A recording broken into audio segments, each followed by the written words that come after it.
¿Cuáles son y qué misterios encierran las 7 plagas del Apocalipsis, y por qué siguen siendo relevantes para los católicos hoy?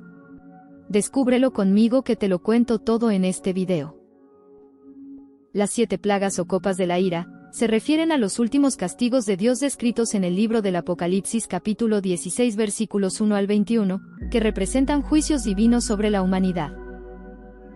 En Apocalipsis, el apóstol San Juan narra cómo 7 ángeles derraman estas plagas sobre la tierra, simbolizando el rechazo del pecado y la llamada a la conversión.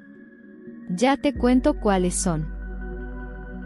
Las 7 plagas postreras o las 7 copas llenas de la ira de Dios que serán derramadas sobre la tierra, son las siguientes. La plaga número 1 está en Apocalipsis 16:2 y es que habrán úlceras malignas sobre los que tienen la marca de la bestia. La plaga número 2 está en Apocalipsis 16:3 y es que el mar se convierte en sangre, muriendo todo ser vivo en él.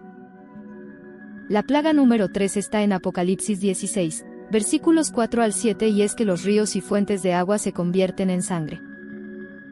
La plaga número 4 está en Apocalipsis 16 versículos 8 al 9 y es que el sol quema a los hombres con gran calor. La plaga número 5 está en Apocalipsis 16 versículos 10 al 11 y es la oscuridad sobre el reino de la bestia, blasfemias y dolor.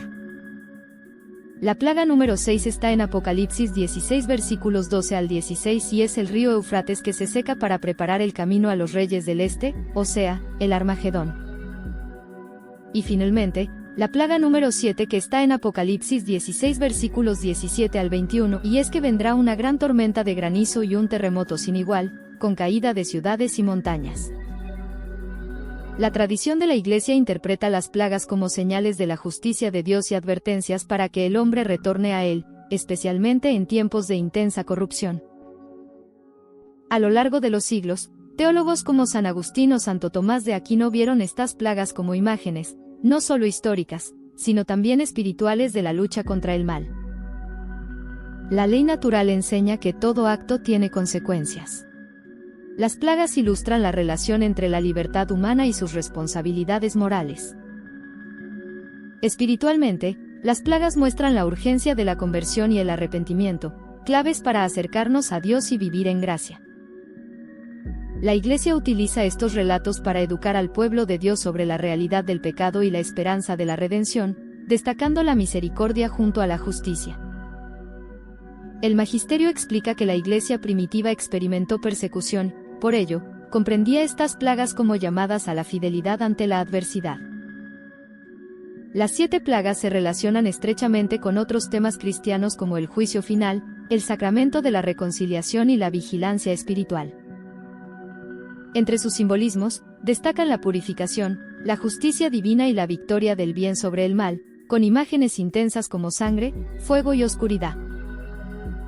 Meditar sobre las plagas fortalece la vida de gracia ayudándonos a tomar en serio el llamado a la conversión y a la disciplina eclesial. Santos como San Juan Crisóstomo y San Gregorio Magno exhortaron a vivir atentos, confiados en la misericordia, pero sin descuidar la vigilancia sobre nuestro propio pecado.